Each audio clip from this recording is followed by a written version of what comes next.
the world, let's chat it up. We're talking competitions, uniforms, and all of the above. It's the Cheer Mom, yes, the Cheer Mom podcast. Cheer Mom, yes, the Cheer Mom podcast. Cheer Moms, your podcast is on. Okay, I'm going to be real honest with you guys. I'm going to make this intro as short as possible because, well, I am in full-on ACOTAR mode.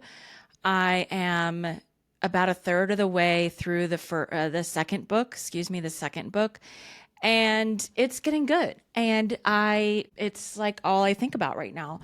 And it's not all I think about.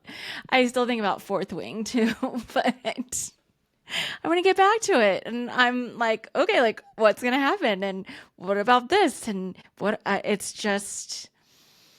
this is the problem with me getting into these sort of viral things. It happened with Hamilton. It happened with Fourth Wing. Now ACOTAR. I can't just be mid about anything. I'm like all in with this. And some of you understand. I know that there are people out there listening who understand. And it's gotten to the point where like, I'll ask our employees, I'm like, do you read?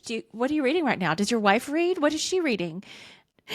Anything to find like a fellow reader who's reading or has read the same things that I'm reading. And anyway, so I'd really like to get back to my book and wouldn't it be nice if you could just not have any responsibilities, not have to work, not have to take anybody anywhere, and just curl up and read all the time? I mean, that just sounds amazing. And the weather is cooler now.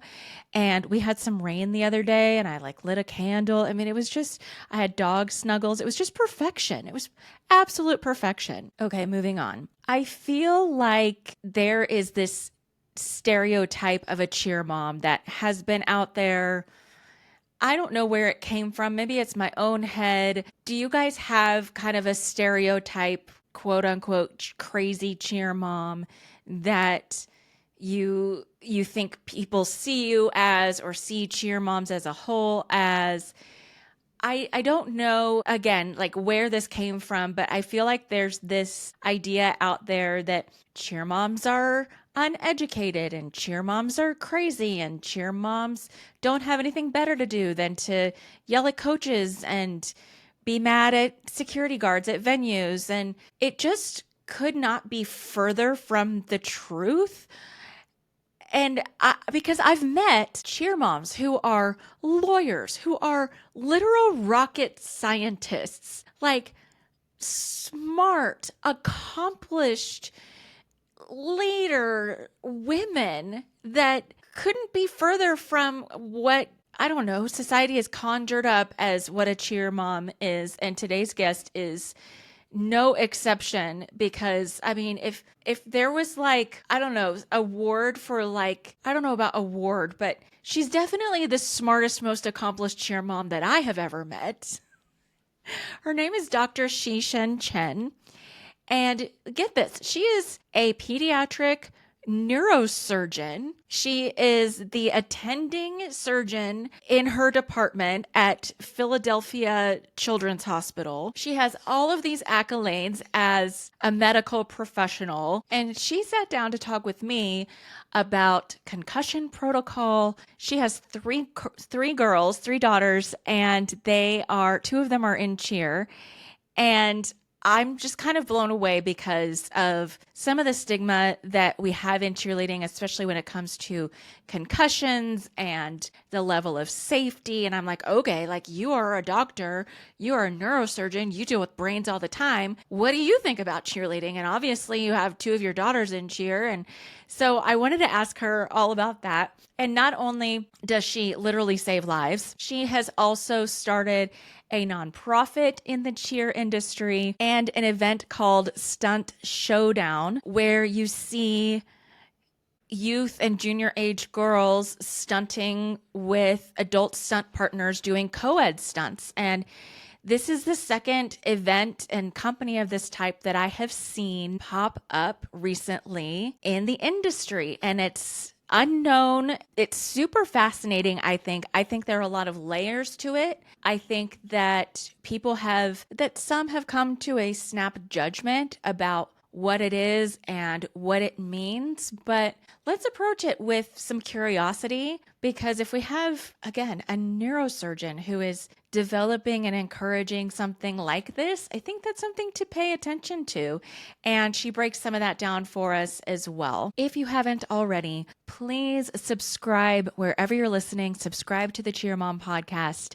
If you are able to join the Patreon membership, there are all kinds of perks in there. It's $8 a month. That's like one Starbucks per month that you have to sacrifice in support of your favorite podcast. $8 a month gets you all kinds of perks and giveaway opportunities, behind the scenes, ad-free episodes, things that no one else is going to get. You can check that out in the link that is in the description of this episode. And don't forget to shop cheermomshop.com, where you can get hats and hoodies and other merch that is going to support the Cheer Mom podcast. Again, your favorite podcast needs your support. If you can't do any of those things, it would mean so much, again, to subscribe and then share with a friend.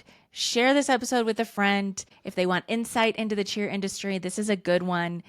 And I so appreciate your support, your reviews, sharing the episode. And I hope to see some of you in that membership space. We have a private chat and everything. Without further ado, here is Dr. Shih-Shan Chen.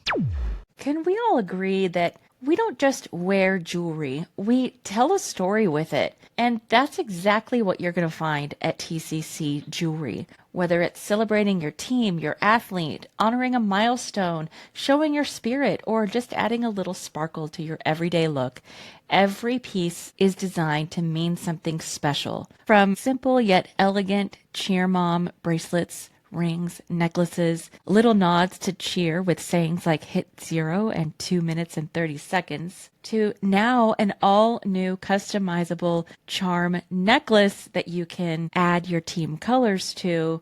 TCC Jewelry makes it easy to wear what matters most to you. It's not just jewelry. It's a reminder of what you're proud of, what you've accomplished, and what you love. So whether you're gifting someone you adore or treating yourself, because you deserve it, check out TCC Jewelry and find the piece that tells your story. Shop now at tccjewelry.com and enter code CheerMomPod for a special discount at checkout. tccjewelry.com, enter coupon code CheerMomPod at checkout for a discount. This podcast is supported by Laundry Sauce. Say goodbye to mediocre laundry. Seriously, Laundry Sauce has completely changed the way I do laundry.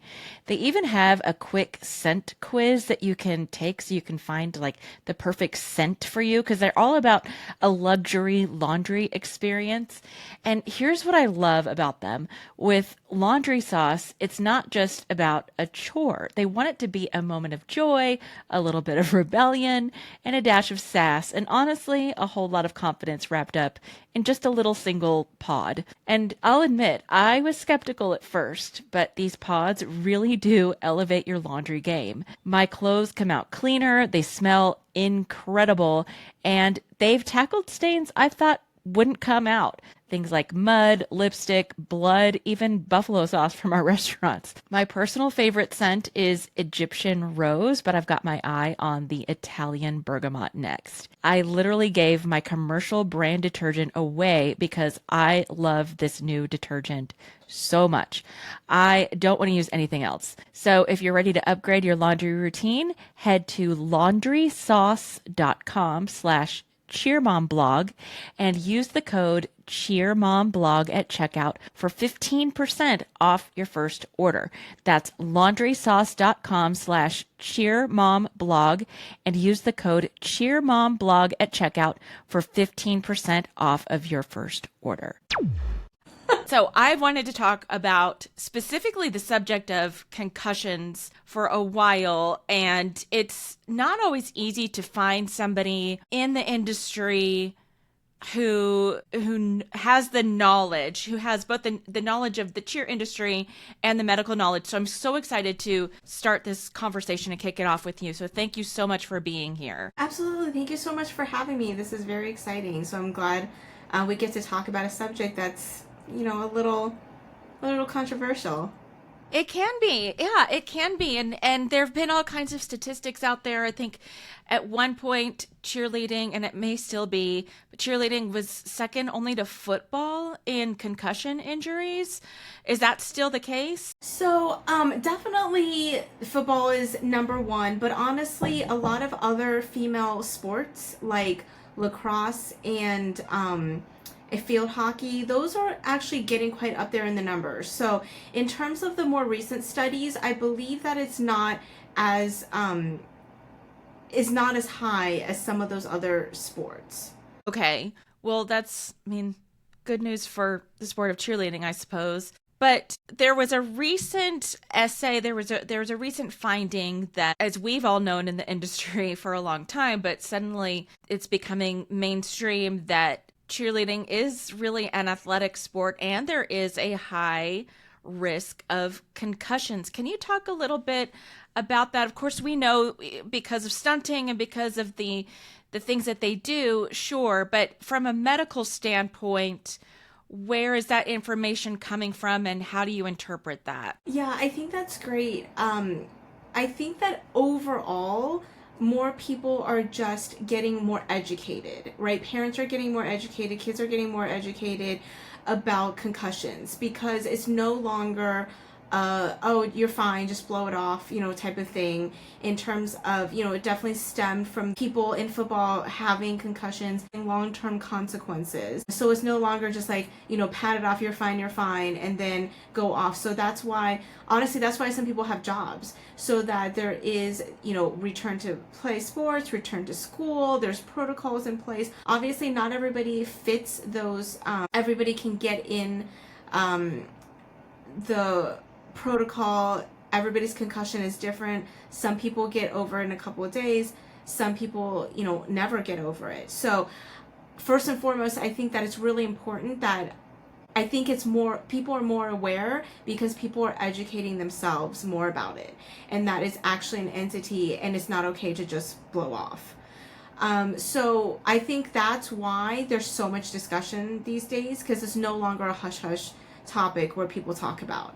But if you want to go into, just me as a neurosurgeon, I remember in residency, my chairman was like, it's a big deal because it may just be junior high football. It may just be club football, but then that leads to high school. And then high school, it may just be high school, but that leads to a college career. And then as you step up the chain, you don't want to be the person who is getting the concussions, because then you don't get those opportunities. So then college leads to the NFL. So then you won't be able to play in the NFL. So it's like every little step you think like, oh, it's not a big deal, it's just junior high school football, leads to a bigger picture of why people want to not talk about it. Right? So in cheer, it's the same thing. If you have a concussion, you may be off practice for 2 weeks. And those 2 weeks, are you going to be like, oh, someone's going to take my spot, right? So it's like a constant, no matter where you are, a constant, something's going to happen in a negative fashion if I say something about the concussion I have. Absolutely. You nailed it. And so what do we as parents, obviously we're not going to construe anything here as medical advice, because we can't do that. But what do we as parents do? You said that every concussion is different. Every person and their recovery is different. How can we sift through that? Because there have been times where even my athlete got a knock on the head and I'm like, well, we need to go to the doctor. And she's, 16, 17 years old. She's like, absolutely not. It's 2 weeks till Worlds. I'm fine. I'm just going to sit in a dark room for a couple of days. How do we even begin to untangle all of that? Yeah, I don't know that there's a perfect answer to that question. I think that we have to stop it's not a stereotype, I can't quite think of the word, but we have to stop the thinking that we can't advocate for ourselves first before everything else, right? So we have to have the coaches buy in, we have to have the gym buy in, we have to have a change in the culture of all sports, not just cheerleading, not just football, where these big concussions happen, and that it's okay to take a break for your brain, right? And so it's so backwards thinking to me that you can't say anything because you're afraid of the repercussions when it's such a serious problem of your health, right? This isn't a cold. Like, you do need to sit out because you're gonna have worsening headaches. Like, if you have a concussion, you sit in front of a screen, your headaches are gonna get worse. Like, the more that you prolong not letting your brain relax, the worse it's gonna be in the long term. So maybe you sit out a couple weeks and you get yourself readjusted, but you're helping yourself in the long run, right? So I'm going to use the extreme example. So I don't actually deal with concussions a lot because I'm a neurosurgeon. So I deal with the really traumatic brain injuries, in which it's like you can't even compare it to a concussion. They may need feeding tubes for life. They need a tracheostomy for life. I deal with that. Sure. And people who need surgery. So a way to help them, like, even get through this acute phase, when I'm saying that it's like life or death, whether or not their brain is going to relax enough to survive, we put them essentially in a medical induced coma, right? So we let their body come down to a certain temperature. We don't cool anymore, but we let them come down to a certain temperature. We basically give them medication so that there's just no brain activity.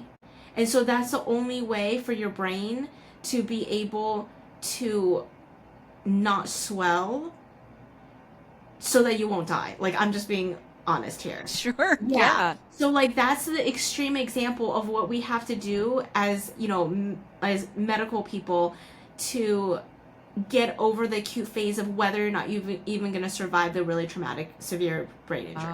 Wow. So if you think about that to a lesser scale, your concussion, so your brain's just not happy. It may be a little swollen, but you're still walking around, but you have a headache because it's just not happy.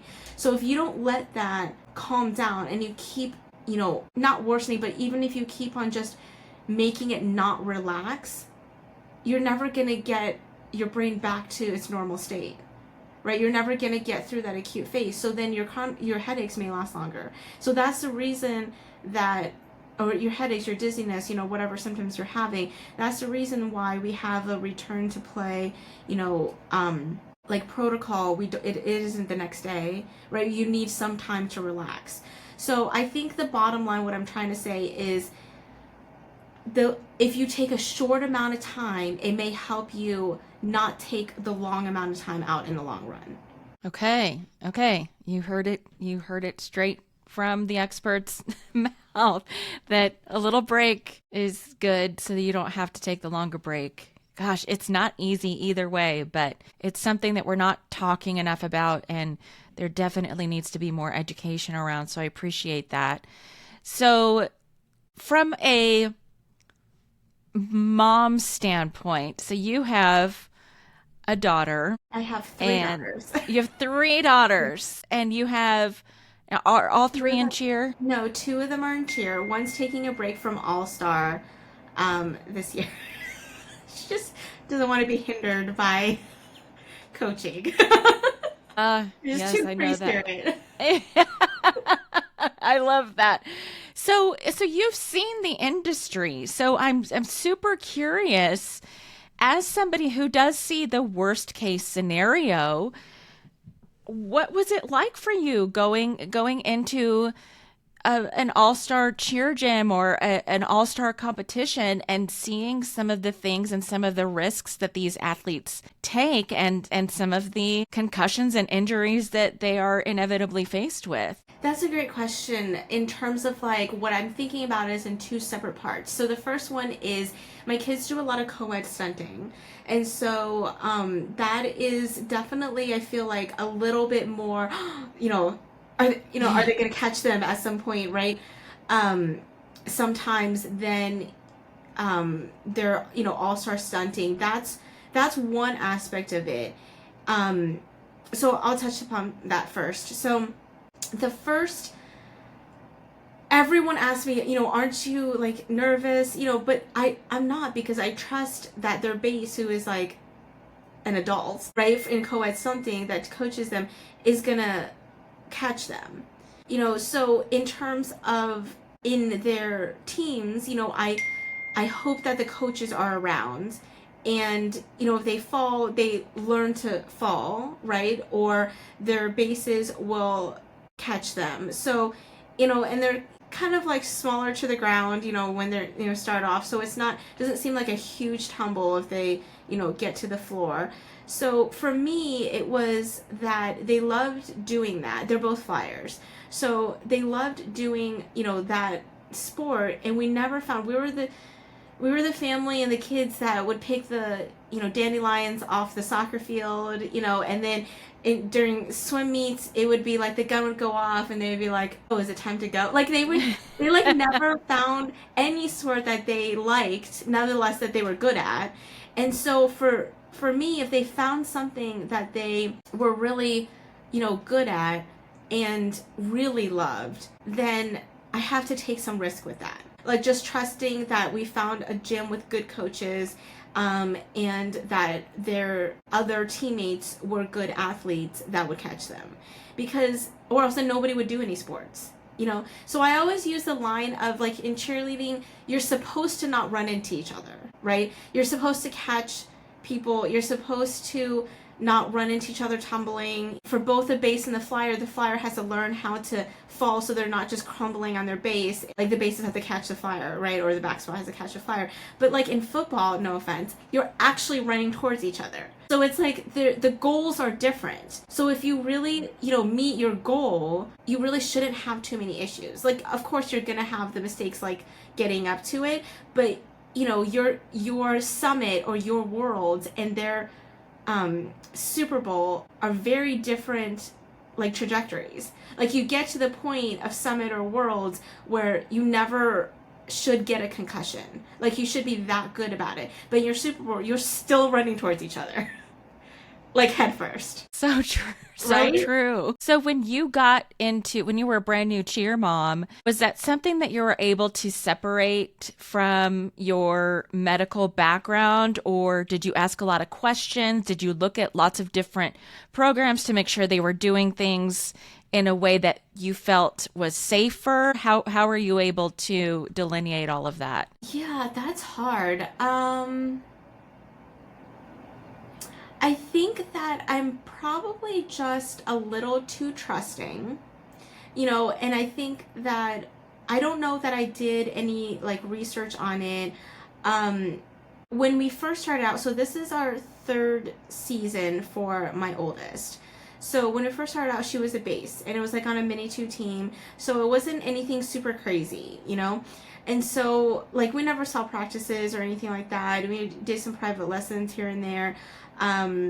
But it wasn't anything that is like a level 6 worlds athlete, So I don't think I really was kind of understanding the problems that could go into it. I think I was just naive about it. They really do ease us in.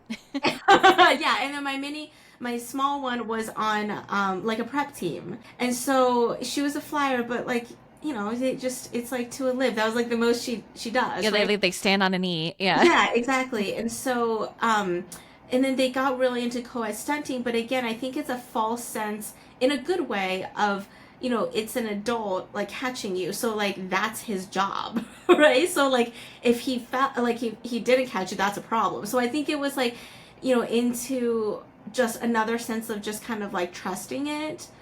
And so I never really got to the point that I was ever concerned about their safety, and people, would ask me about it. And I'm sure that, people get hurt all the time, but it's also, and I hate to keep saying this, but it's also like, that's what all sports are. So everyone takes the risk with it.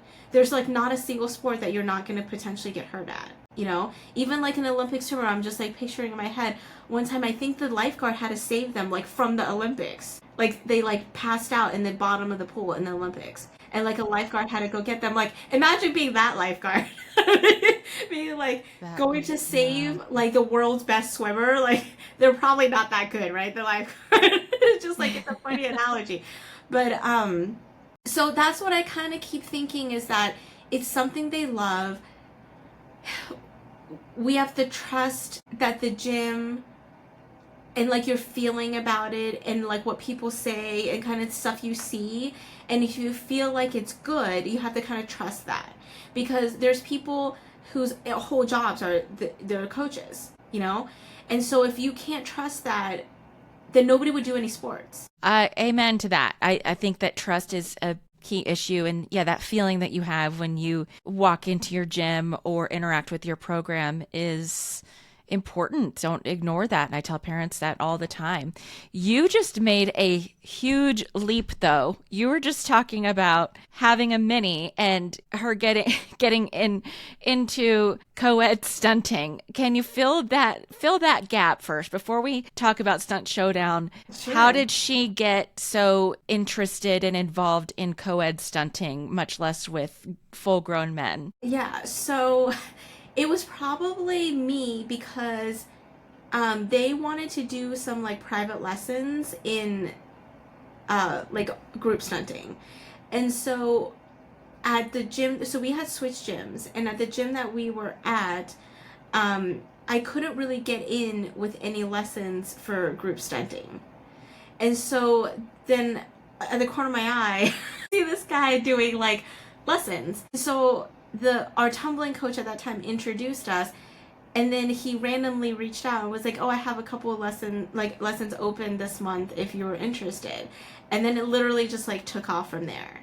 And so he's kind of like my other half of helping me with the company of Stunt Showdown, and getting all his guys and getting people like from across the country to join the competition. So like fast forward, it's almost been 2 years. Fast forward like 2 years.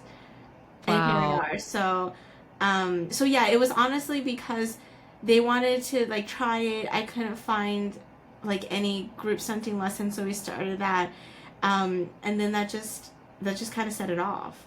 So let's talk about that Stunt Yeah. Showdown. And what is you have some really exciting things going on there. So you decided you've got this group of guys and you said, let's do XYZ. How did that start? So unlike All-Star, where there's a competition every weekend, right? There's nothing for girls who are learning to co-ed. There's clinics, but there's no like competitions or show-offs or anything. It's just still kind of a hush-hush, and some people don't like it, talk about, stunting on grown men, that kind of stuff. And so I figured there needs to be more of it. And so I wanted to do it just differently than what you're used to in the All-Star world. So I started a nonprofit organization called Stunt Showdown with a partner locally, actually 2 different moms whose daughters both do co-ed stunting. One is a little older than my oldest, and one is a little younger than my youngest. So it's a broad range of kind of kids' ages. So the 3 of us kind of brainstormed on how and where to like have it. So with our first competition was last December. I mean, just like in 2024, like 9 months ago or 8 months ago. I can't do the math. But in the Philadelphia region, because that's kind of where we all live. It was really successful. People came from all over the country, including Canada. And we had about like 50 kids competing. And we learned a lot from there. So we decided to collaborate with a business down in Tampa who is basically for tumbling and stunting down in Tampa. So we went down to Tampa. My parents live in Tampa, so it was like an easy place to go, and hosted our second competition there. And then we went up to Canada for our third competition, because there was like a group of Canadians, and Canada doesn't have like a lot of cheerleading, but they have like quite a decent amount. But co-ed stunting is definitely, co-ed or partner stunting is definitely something that isn't very popular there. And so we went up to Canada and in May, and then our last and finals nationals competition for this season was just in New York City, like this actually like a few days ago, like this past weekend. Yeah, that's so exciting. And that's how I heard of you, because we have some mutual cheer mom friends and colleagues that they were like, "Are you coming to New York?" And I'm like, "I wish. Tell me more. What's going on here?" And I think it's very unique and interesting that it's a nonprofit organization. So you're running these events and you're doing entry fees and you are doing giveaways, and tell us more about how that works and what you do to raise money and where that money is going.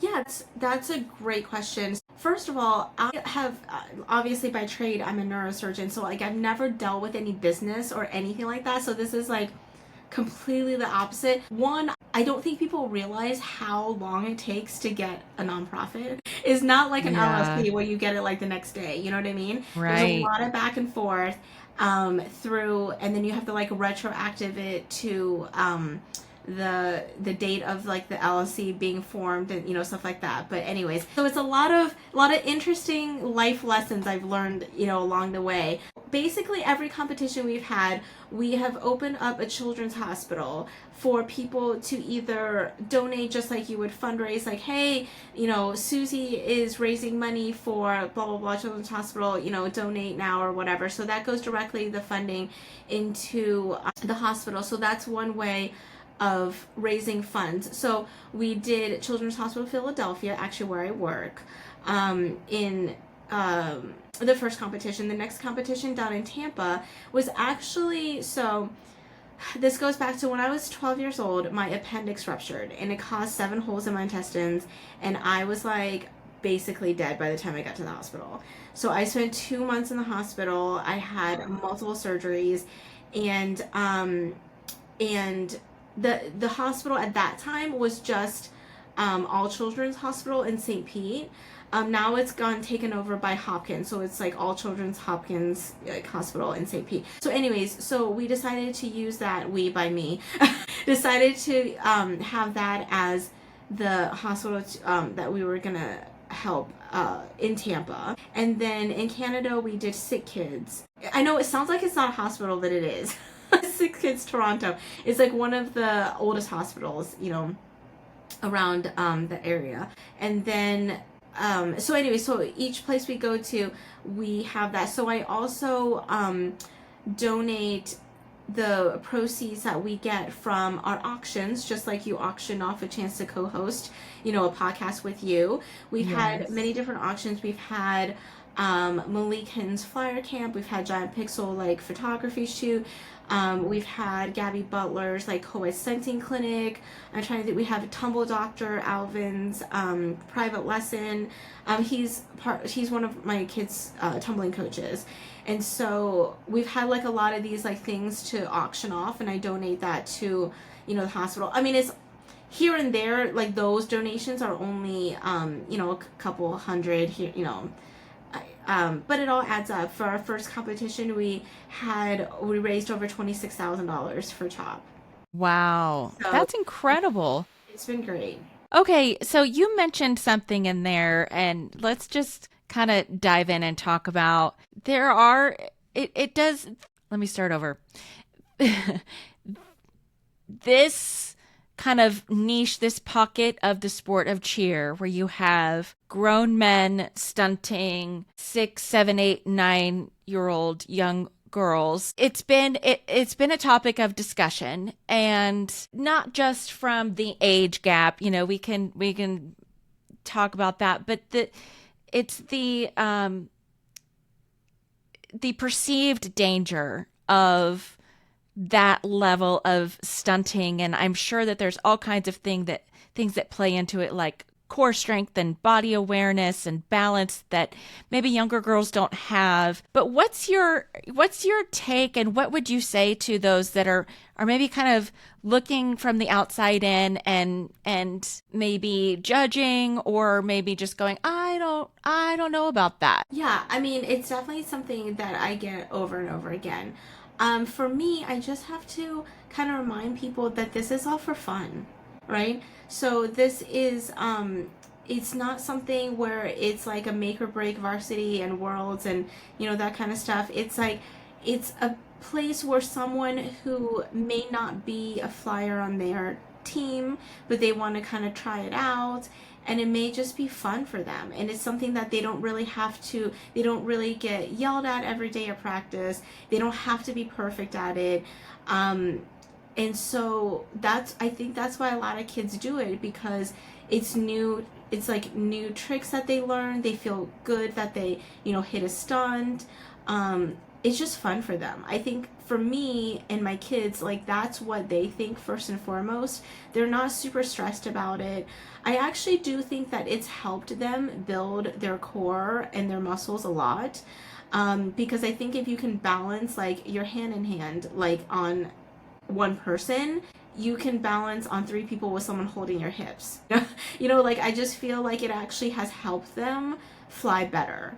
While I understand that it's someone who can chuck you around and it's not like for real on bases that are your same age and stuff like that, I also, we also have emphasized strongly in our score sheets for Stunt Showdown that we don't want the hardest routine with no execution.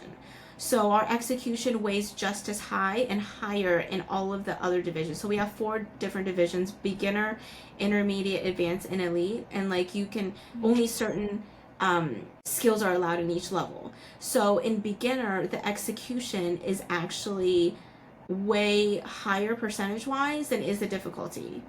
And so we actually also, we give a couple of specialty awards. So the last specialty award for this past weekend was best execution. It was actually given to a beginner who was only 7. So even though her stunts aren't very difficult, I think it speaks volumes that coach can teach them in such a way that they're beating out like the 13-year-olds, right, for an execution of the thing. So we're not just giving like, oh, look what you can do and like spin the most and have the hardest routine. That's how I and like my partners wanted to make this different.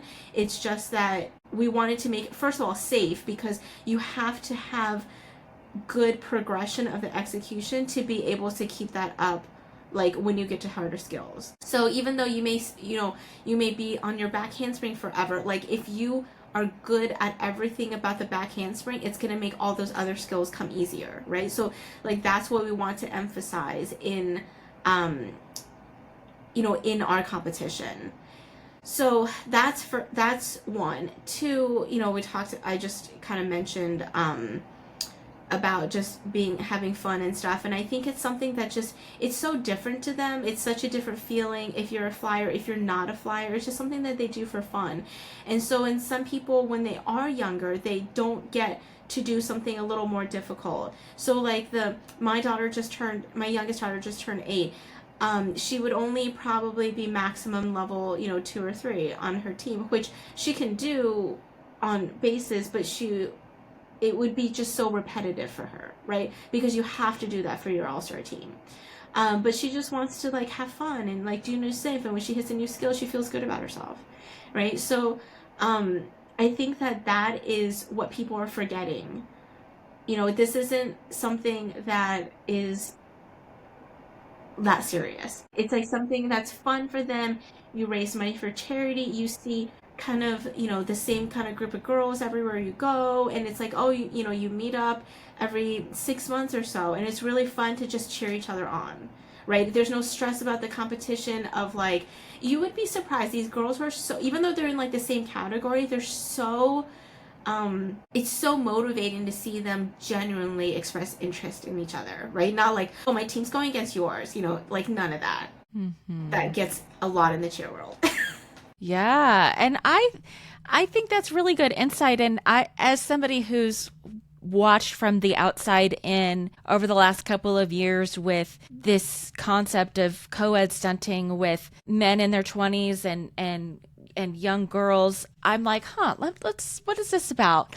And the more that I see it and the more I've seen it up close and interacted with these stunt pairs and the moms, is that first of all, the girls are not getting a chance to learn some of the basics of these co-ed stunts until they're well into high school and or college. And so I thought that was interesting that they're getting a feel for being in their body and that confidence that you mentioned to maybe even be a flyer or be in cheer or be a collegiate cheerleader when maybe they otherwise wouldn't have.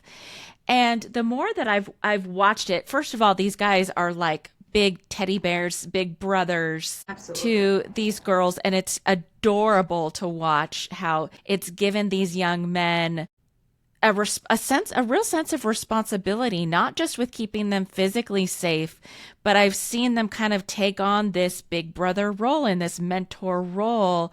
And I think that's really neat. And the fact that my daughter was never a flyer, but I would much rather have an adult catching my flyer than a 15-year-old who weighs just the same. That's what I said before also. I said, I actually trust their coach to catch them better than their teammates. Yeah. Because it's like his job. And I imagine that a guy who's been stunting for 10, 15 years is not going to be intimidated by a 7-year-old, coming down toward him. He's not going to be afraid to catch her. He's going to know exactly what to do. They look like little dolls when they get tossed up, but these guys just catch them like it's almost like they could just catch them with one hand. I know.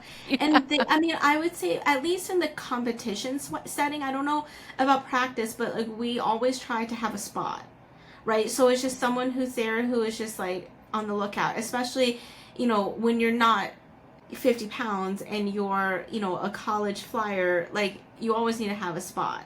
So that's also someone who's just not in the stunt and like can see it better versus when you're just stunting with your group, it's everyone. They're in the stunt, so they can't actually catch you as well as someone who's just like walking by.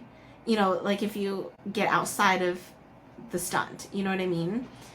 So for all the above reasons, I think that's also partly going back to what you said, what you asked in the first place about if you're nervous about it. It's probably because it's the way I started that I never really thought too much about them getting like hurt more than the usual.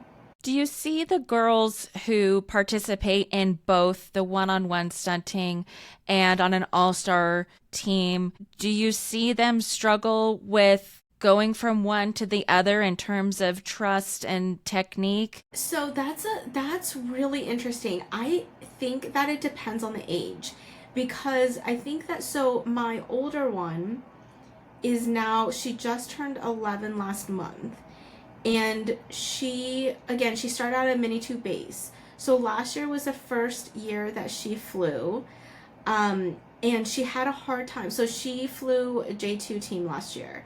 And so she had a hard time, being on her toes because she was always on her heels because of co-ed.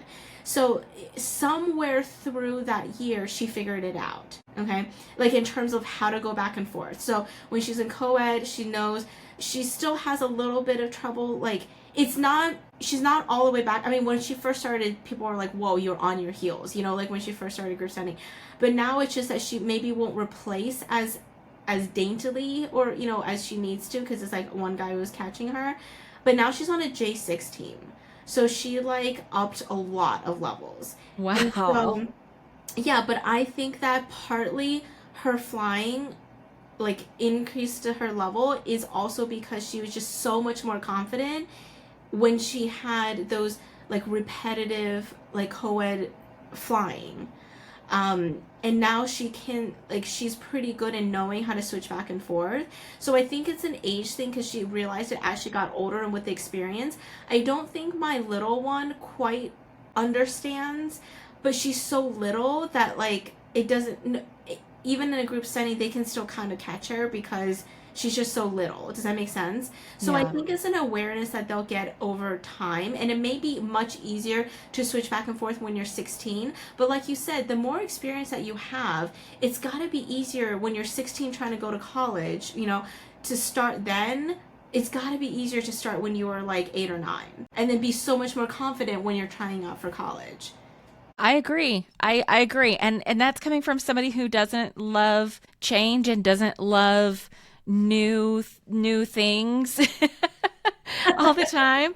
I'll be vulnerable and admit that, you know, I think our industry, especially with it being new and it being there's some traditions that I think are being challenged, and I say that as a positive thing. And I think that it's something that the industry needs to be taking a closer look at and be taking a little bit more seriously, especially if we want to be competitive in the college sports realm and have more opportunities there. I think that this is a very interesting new avenue. So, what is next for Stunt Showdown? What's coming up? What are you excited about? Yeah, so we just finished our national, so I haven't really thought and brainstormed it too much about exactly. We were looking into some southern locations for next season. I got a couple of phone calls from some very well-known kind of co-ed companies, let's just put it that way, down south. And so I'm hoping next season brings like a collaboration with that. But we don't have any dates quite set in stone yet, but we're trying to do it before All Star really kicks off, and down south. So that's definitely like to be continued. TBC? That doesn't sound right. To be determined. Yeah, that sounds like Yes. TBC, but also TBC. Yes. So I love it. So more events, more opportunities for people to join in and participate. If people are interested in learning more and getting more information about what you do, how can they find you? Yeah, two different ways. One is our website is just stuntshowdown.com. It'll bring you to, there's like a contact page, there's join the band, there's a link on band. So band is a private group. You have to be let in, although we let in everybody. Except for like band user number 42, I think I kicked them out. Gotcha. It has all our like rules and score sheets and, you know, the stuff that you don't want out in public, you know, kind of all on there. But our Instagram is also stunt, the hyphen, but that's like the lowercase hyphen. I don't even know that one. Underscore. Yep. Underscore. So stunt underscore showdown, on Instagram. So those are our major. We have some TikToks and Facebook, but I never, go to them. There's like You have too many you have a platforms. few things going on, and that's one thing. Okay, so you are a pediatric neurosurgeon. You're the attending surgeon at Been attending Children's. for about almost 11 years. My gosh. And you have 3 daughters, and you're running this nonprofit. And How my do you husband's also a neurosurgeon at Penn. how do you find the energy to keep up with it all? My friend was like, "There's never a dull moment with you. It's always on the go, go, go. Like I can't sit still." I have a lot of help in terms of it takes a village. So I'll have like 3 drivers just to get my kids to practice. My parents come and help pitch in. People in Stunt Showdown and the other moms I was talking about, they brainstorm and reach out. And so, I may be like the center of it, but I certainly delegate when I can. And I'm just going to say to all of our fellow cheer moms out there, the next time we complain about having to stand for long periods of time at a cheer competition, we can think that somewhere there is a pediatric neurosurgeon standing for hours and hours doing surgery My and also longest being was cheer moms later. 22 hours. Oh my gosh. We can't, yeah, cheer moms, we no longer have the right to complain. This woman is also a cheer mom. So thank you so much for your time, Absolutely. and Thank you hope for to see you inviting out me. there yes, of course. Yes, I we'll hope have to, like coordinate on which competitions we're going to be at. absolutely. I look for Dr. Chen out there and the stunt pairs that are part of Stunt Showdown. I know that we have some mutual friends who have daughters out there, and I'm just so excited to see how it grows and how this part of the industry integrates itself, and it's really cool to watch. So thank you for telling us a little bit about it and for giving us some really good advice and knowledge. Thank you so much for having me. This was an amazing opportunity, and thanks again.